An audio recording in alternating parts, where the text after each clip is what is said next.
What is going on, Z Warriors? MrWaffles here, and I'm going to bring you guys part 2 of the 3-part series, Know Your Cards.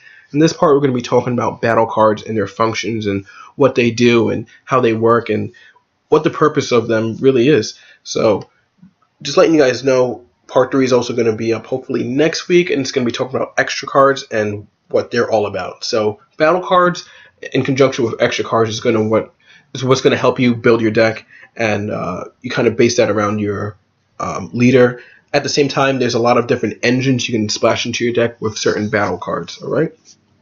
Battle cards, what they are is basically like creatures that you pretty much summon. They have a cost, as well as all these different effects that, or some that have no effects that all can interchange and kind of work in a certain way. So we're going to talk about why battle cards are important, and the reason why they're important is because, one, they deal damage to your opponent, so you're going to use them to fight in combat, to deal damage and to make sure that you can aid yourself to victory. And certain battle cards will help you do different things to really get you out in a pinch or trigger certain combos that would, all work in probably crazy different ways. So you might have one battle card that says, if you have this Goku in play, draw a card. And then another battle card that says, if you draw a card, do this. So a lot of different chains and a lot of different reactions in it. So we'll get started. Now, the reason why battle cards are important is because, again, like I talked about, they're the meat and potatoes of your deck. This game is going to have 50 cards. So I know in the Japanese one, it was 40 cards with 3 copies per card. So I'm thinking it's probably going to be the same ratio for this one. I'm not sure if it's going to be 4 or 3, but most likely 3, unless otherwise stated on the card. But for the most part, if it's 3 copies, you try to maximize on the battle cards that you want to see a lot of, because again, when you start out the game, you have 8 life, so you take the top 8 cards of your deck and you put them into for your life area. So you want to make sure that you have certain battle cards in your deck that you want to see more often, maximizing the copies. Right now, with battle cards, what's really unique about them is they have level, they have attack, they have how much damage they deal, they have what race they are. So all these different factors really do play into making a deck. So in this game, for the most part, they have a proper scale, which I really like, which really helps in terms of deck construction. Right, so if we look here, level in this game is how much a card costs. So it costs 0, 1, 2, 3, 4, and 5. Right, so when you're building a deck, you want to make sure you have a right balance ratio of a number of different levels or cost cards in your deck. You don't want to stock your deck up with so much 5s, right, and then not really being able to play much. For the most part, you want to try and have a good balance of 0s through 5s of battle cards. With that being said, what's really important is that a lot of battle cards, they have again, the scale I was talking about. So we're going to get a look into that. So if we look here, no skill.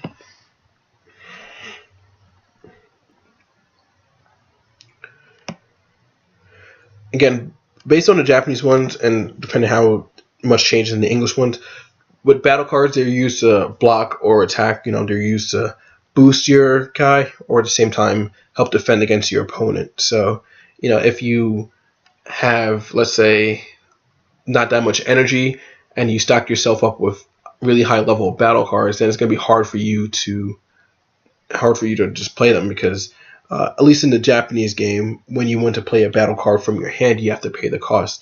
Now in the Japanese one, it's only 0 through 5, but if you look in the English one, the battle cards have other high numbers. I think some battle cards cost 9 mana or whatever, or 9 energy. So there's going to be a lot of different changes. So I'm just going based on what I know in the Japanese one. So if we look here, for the most part, a vanilla battle card has 5,000 power and usually deals 1 damage, and it costs 0. So as you can see, these are all like the vanilla battle cards here, right?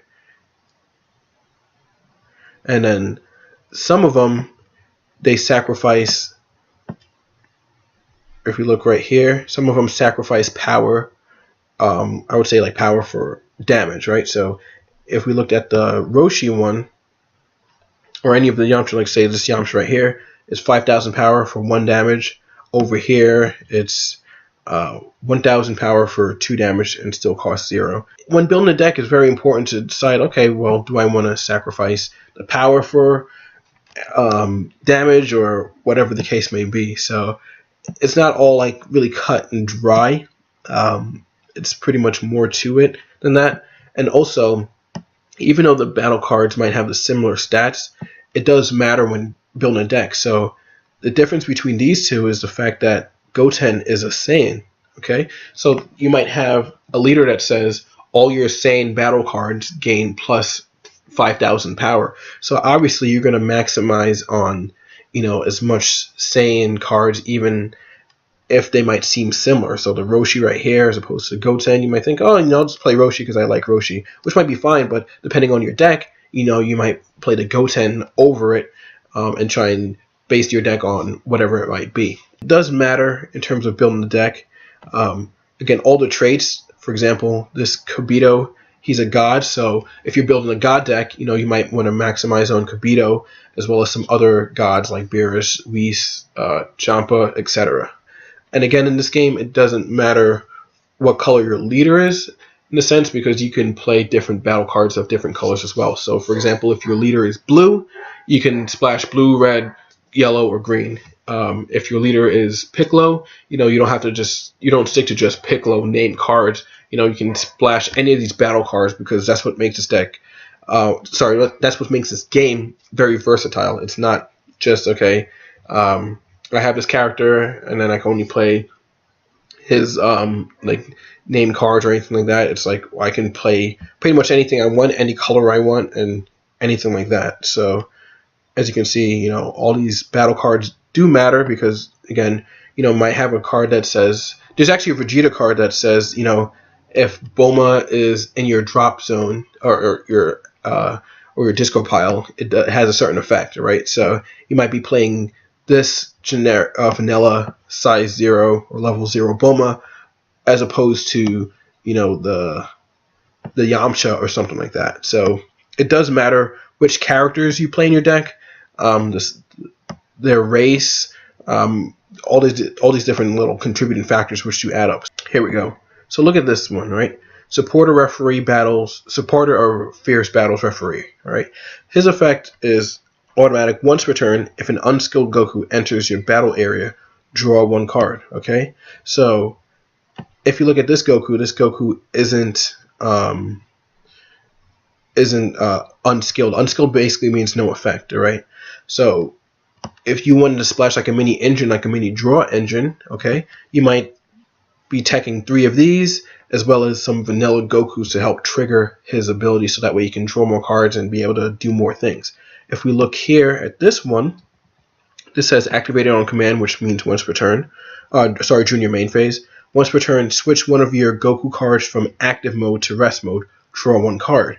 So you can see the combos right here. So what you can do is, if you have these two guys out on the field, you can play a vanilla Goku, draw one card for that, and then you can tap that same Goku to draw another card for this effect, right? So it does matter in terms of anything that you put in your deck. If you feel like your deck isn't having enough draw power, you might want to splash 3 of these, and then maybe as many vanilla Gokus as possible. Maybe more so the ones that cost 0, because they basically are free to play. They don't use up your energy or your resource, and then you get free draws off of it. So it's pretty much a win-win. You can do the same thing with playing a level 5 Goku that's a vanilla, but you paid 5 just to tap it to draw one card and draw another card for that, when you can just play like a size 0 Goku to net 2 cards as well as not using any energy. So it's things like that that really factor into the game when you're building the deck. Here we go. Lover of Vegeta Bulma. So active skill activates when it enters the battle area. If your leader is Saiyan and you have 3 or more energy cards, look at the top 5 cards of your deck. Reveal no more than 1 Vegeta card added to your hand. After doing that, return any other cards on top of your deck, then shuffle your deck. So again, you see, it's cool to really see the flavor in this game, because Vegeta is married to Bulma, so to be able to have a card like this to help Vegeta decks out, or Vegeta themed decks, is really cool. And again, it says if your leader is Saiyan, so if if your leader is Broly, if your leader is Gogeta, if your leader is Gotenks, whatever, you can splash this Bulma in. It's not like you have to play Vegeta to play this this card. It says if your leader is sane. So again, deck construction is really key, and that's what battle cards really do. It really aids in terms of deck construction. So you might want to splash, instead of splashing the Goku engine, because you have to play unskilled Gokus, you might want to play the maybe this Bulma Vegeta engine, where you might play some Vegeta cards and then use this card to maximize value. And again, it says no more than one Vegeta card. So as long as it has Vegeta in the title, it just goes into your hand. It doesn't matter if it's has an effect or not. It just goes into your hand, which is really cool. As long as your leaders are sane, it doesn't matter the color, and you can play any battle card of any color into your deck. So little things like that really do aid. And just so for my friends, so that way they can be happy, my friends Josh and Brian, we're going to be talking about a little bit about Janemba and Broly to wrap things up, and also just talk about the differences between the Japanese one and English one. So we have the two Brolys here. So this one, he's more of messing up your opponent's like battle area and stuff, and I think this one's more about messing up your opponent's hand. So draw one card. Both your opponent must select a card in their respective hands and put them. So yeah, this one's all about like hand destruction. This Broly, all about like messing up your opponent's hand, and this one's about like messing up your opponent's board. All right, so we're gonna look at some battle cards that might assist Broly. So if we look here, this is a battle card, Bio Broly, right? Combat Life Form Bio Broly. If there are no cards in your opponent's battle area, this card gets -2 level, so it costs 2 less. So instead of it costing 4, it costs 2. So as you can see, this battle card really works well with the first Broly that is all about messing up your opponent's board, okay? Then both you and your opponent must select a card from respective hands and put them to drop area. So this one's just like a universal good one, because it also, I guess, helps out the other Broly as well, which is about messing up your opponent's hand. If we look here, here's another one. Both you and your opponent must each select 2 cards from your respective hands and place them in a drop area. Activate it once per turn. Place one of your energy cards in a drop area. Switch this card to active mode. Then move a card from your battle area to the drop area. So you can see that these are the battle cards right here that help assist whatever you're trying to do. Again, obviously, if you're playing Broly, you would probably maximize out on these. But even if you're not playing Broly and you just want to splash this specific card in just to nuke your opponent's hand, you can still do so. So it's not like you have to play Broly to use Broly battle cards. Again, I can play Gogeta and I can just maybe splash this in just to mess up my opponent's hand. So that's where the deck construction and strategy really comes into this game, because there's a lot of cards that really have many engines that you can play in your deck that you can try and help aid you to victory. All right, and this one right here, add no more than 1 control over Broly card from your drop area to your hand. If your Broly card attacks, KO one of your opponent's battle cards level 3 or below. So Broly cards, so that means either your leader or any of these Broly cards right here. So you can see that other battle cards assist other ones. So this Paragus, obviously Broly's father, helps any of these Broly named cards or named battle cards into the field. So, and there's a bunch of different ones. So the idea I'm trying to bring to you guys is that, one, you can splash any different type of battle card in your deck. This game's not restricted to the color or the name itself, and there's different ways to kind of go about it. There's a lot of different engines you can put into your deck and really just try out and play. One more, I actually get to Janemba probably next week when I do extra cards, right? So this Majin Buu card right here, right, Devourer of Ultimate Majin Buu, activate in battle. Once per turn, place 2 of your energy cards into the drop area. Your opponent must place 2 energy cards into the drop area. Then switch this card into active mode. If you have Gohan in your energy area, switch this card into active mode if you have Gohan in your energy area, right?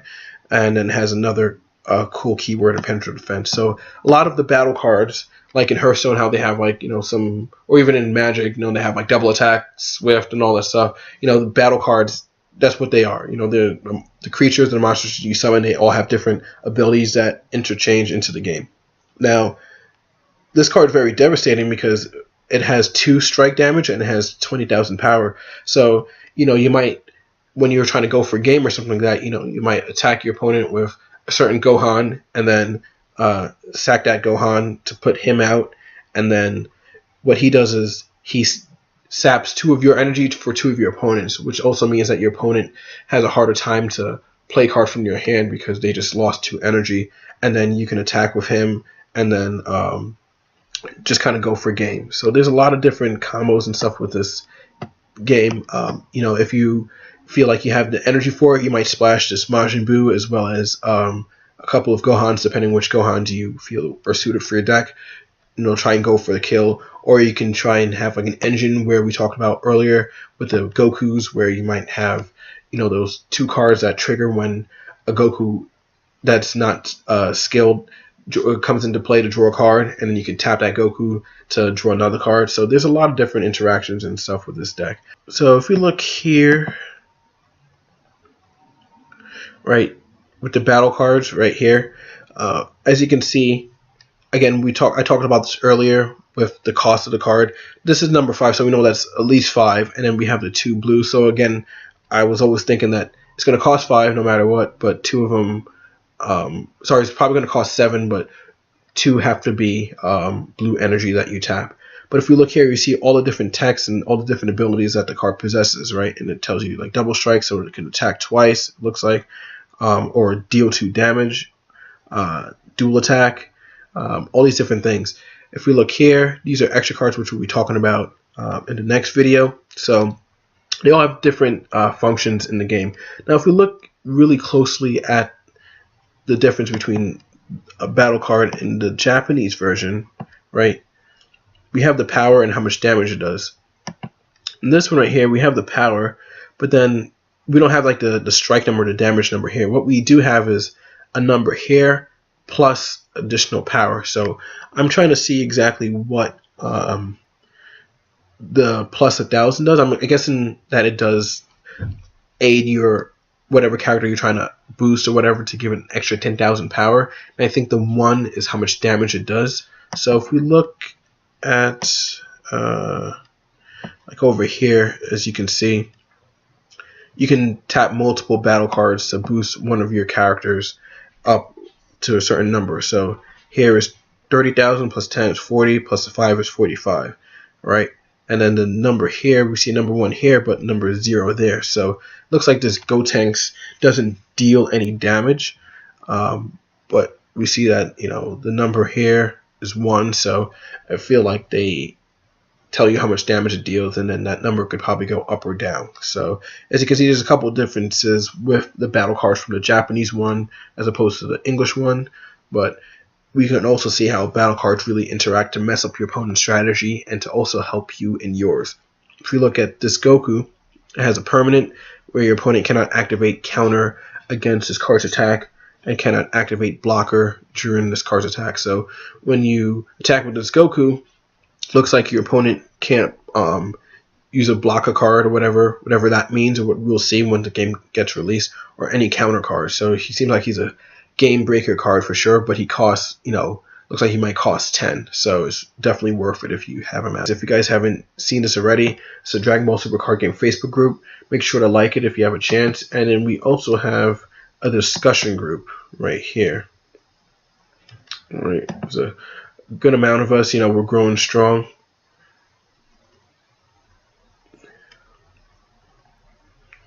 And here's our Facebook group. So, if you guys are really interested in the game, I'll have a link for all the stuff down below.